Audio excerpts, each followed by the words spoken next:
નમસ્કાર મિત્રો, સ્વાગત છે તમારું ગુજરાત સંદેશ યુટ્યુબ ચેનલમાં। આજના સમાચાર વિશે વાત કરતા પહેલાં જો તમે અમારી ચેનલમાં નવા છો તો નીચે લાલ કલરનું સબસ્ક્રાઇબ બટન આપેલું છે તેને દબાવીને બાજુમાં રહેલા ઘંટડી બટનને પણ દબાવી દેજો, જેથી મારા આવનારા તમામ વિડીયોની માહિતી તમને મળતી રહે। આજના સમાચાર વિશે વાત કરીએ તો વરસાદ શરૂ। ગુજરાતમાં અસહ્ય ઉકળાટ અને ગરમી વચ્ચે હવામાનમાં મોટો પલટો આવ્યો છે। હવામાન વિભાગની આગાહી મુજબ આજે 23 મેના રોજ વહેલી સવારથી જ અરવલ્લી, મહીસાગર અને દાહોદ જિલ્લામાં વાતાવરણ બદલાયું છે। દાહોદ, ઝાલોદ, લીંબડી, ફતેપુરા તેમજ સજેલીમાં ધોધમાર વરસાદ ખાબકી ગયો છે। મેઘરાજાના આગમનથી વાતાવરણમાં એકાએક ઠંડક પ્રસરી ગઈ છે। અન્ય 11 જિલ્લાઓમાં પણ વરસાદની આગાહી છે। ત્યાર પછીના સમાચાર વિશે વાત કરીએ તો અંબાલાલ પટેલની જોરદાર આગાહી। હવામાન નિષ્ણાંત અંબાલાલ પટેલે રોહિણી નક્ષત્રમાં સારા વરસાદની આગાહી કરી છે। 30 મેથી 4 જૂન વચ્ચે ગુજરાતમાં તીવ્ર પવન અને ગાજવીજ સાથે પ્રી-મોન્સૂન વરસાદ પડશે, જ્યારે 7 અને 8 જૂને દક્ષિણ ગુજરાત અને દક્ષિણ સૌરાષ્ટ્રમાં અતિવૃષ્ટિની આશંકા છે। અરબ સાગરમાં સિસ્ટમ સક્રિય થતાં ચોમાસું થોડું વિલંબમાં છે, પરંતુ કેરળમાં ટૂંક સમયમાં શરૂ થશે અને 4 જૂન સુધીમાં સત્તાવાર પુષ્ટિ થશે। ત્યાર પછીના સમાચાર વિશે વાત કરીએ તો વાતાવરણમાં અચાનક પલટો। હવામાન વિભાગની આગાહી મુજબ ઉત્તર ગુજરાતના હવામાનમાં પલટો જોવા મળ્યો છે। અરવલ્લી અને સાબરકાંઠામાં આજે વહેલી સવારથી જ આકાશમાં કાળા ડિબાંગ વાદળો છવાયા છે। વાતાવરણમાં ફેરફાર જોવા મળતા સમગ્ર પંથકમાં ઠંડી પ્રસરી જવા પામી હતી। વધુમાં નાગરિકોને પણ વરસાદ દરમિયાન સલામતી રાખવા અને આકસ્મિક વીજળીના કડાકા કે ભારે પવન સામે સાવચેત રહેવા વિનંતી કરવામાં આવી છે। ત્યાર પછીના સમાચાર વિશે વાત કરીએ તો રાજ્યમાં હળવા વરસાદની આગાહી। હવામાન વિભાગ દ્વારા રાજ્યમાં હળવા વરસાદની આગાહી કરી છે। આજથી અલગ અલગ જિલ્લાઓમાં 1 જૂન સુધી વરસાદની આગાહી કરવામાં આવી છે। આગાહી પગલે બનાસકાંઠા, પાટણ, સાબરકાંઠા અને અરવલ્લી જિલ્લાઓમાં હળવા વરસાદી માહોલની શક્યતાઓ જોવા મળે છે, જ્યારે 31 મેના રોજ કુલ 8 જિલ્લાઓમાં વરસાદની આગાહી કરવામાં આવી છે, જે દર્શાવે કે રાજ્યમાં ચોમાસાએ ધીમે પગલે દસ્તક આપી રહ્યું છે। ત્યાર પછીના સમાચાર વિશે વાત કરીએ તો કુદરતી આફત, 56 લોકોના મોત। કુદરતના પ્રકોપે દેશના ઘણા ભાગોમાં લોકોના જીવ લીધા છે। ઉત્તર પ્રદેશના ઘણા ભાગોમાં ગુરુવાર મોડી રાતથી ચાલુ રહેલા વાવાઝોડાએ ભયાનક વળાંક લીધો।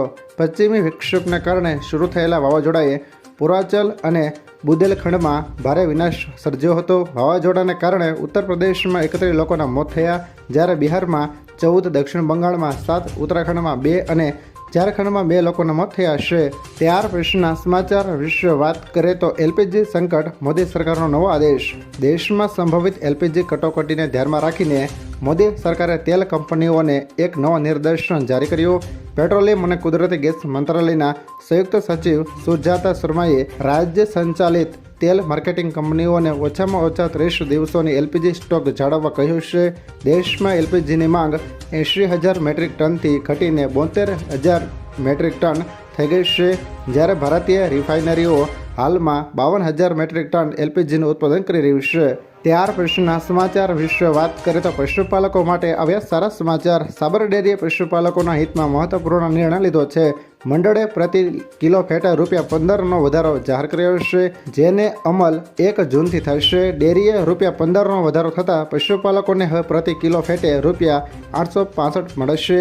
આ નિર્ણયથી અંદાજે 3.5 લાખથી વધુ પશુપાલકોને સીધો લાભ મળશે। દર મહિને આશરે 10 કરોડ રૂપિયાથી વધુની વધારાની રકમ ગ્રામ વિસ્તારોમાં પહોંચતા સ્થાનિક અર્થતંત્રને પણ મજબૂતી મળશે। ત્યાર પછીના સમાચાર વિશે વાત કરીએ તો હવે ભાવનગરથી ભરૂચ પહોંચાશે માત્ર 45 મિનિટમાં। કેન્દ્ર સરકારે ખંભાત અખાત પર ભારતનો સૌથી લાંબો 30 કિલોમીટરનો દરિયાઈ પુલ બનાવવાનો ઐતિહાસિક નિર્ણય લીધો છે। આ પુલ સૌરાષ્ટ્ર અને દક્ષિણ ગુજરાતને જોડશે। ભાવનગરથી ભરૂચની મુસાફરી હાલના 7-8 કલાકમાંથી ઘટીને માત્ર 45 મિનિટ થઈ જશે। આ પ્રોજેક્ટથી વેપાર, ઉદ્યોગ, પર્યટન અને આર્થિક વિકાસને મોટો વેગ મળશે। જામનગર, ભાવનગર, ભરૂચ હાઈવે સ્પીડ કોરિડોરનો આ મુખ્ય ભાગ બનશે। ત્યાર પછીના સમાચાર વિશે વાત કરીએ તો વરસાદે બોલાવી ધબડાટી। હવામાન વિભાગની આગાહી અનુસાર રાજ્યમાં ગઈકાલે વરસાદ વરસ્યો હતો। નવસારી, અમદાવાદ, રાજુલા, અરવલ્લી અને સાબરકાંઠા જિલ્લાઓમાં વરસાદે બગડાટી બોલાવી હતી. કમોસમી વરસાદ વરસતા સમગ્ર વિસ્તારોમાં ઠંડક પ્રસરી હતી, જે બાદ લોકો ગરમીથી હાશકારો અનુભવ્યો હતો.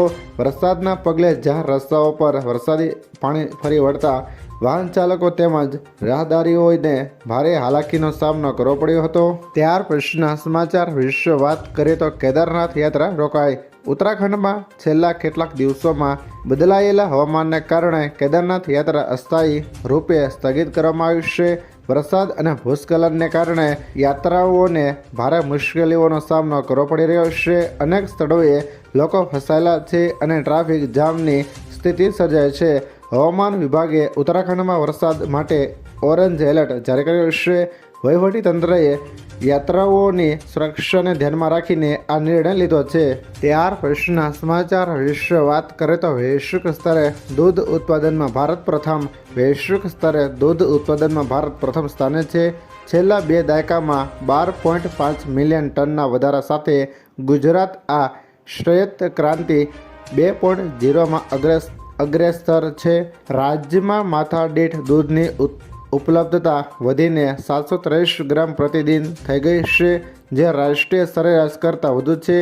આ સાથે પશુપાલકોની સુવિધા માટે રાજ્યમાં 587 ફરતા પશુ દવાખાના અને 4710 પશુ ચિકિત્સકોનો ઉપલબ્ધ છે.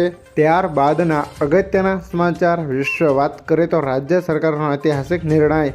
મુખ્યમંત્રી ભૂપેન્દ્ર પટેલના નેતૃત્વ અને નાણાકીય મંત્રી કનુભાઈ દેસાઈ તથા રાજ્ય કક્ષાના નાણામંત્રી કમલેશભાઈ પટેલના માર્ગદર્શન હેઠળ રાજ્ય સરકારે મહત્વપૂર્ણ નિર્ણય લીધો છે. બિન આદિજાતિ વિસ્તારોમાં 85 સરકારી માધ્યમિક અને 3 ઉચ્ચતર માધ્યમિક શાળાઓ શરૂ કરવામાં આવશે. આ શાળાઓ માટે શિક્ષણ સહાયક, વહીવટી સહાયક અને સાથી સહાયકની નવી જગ્યાઓ ઊભી કરવા વર્ષ 2026-27માં 4.43 કરોડની જોગવાઈ કરવામાં આવી છે.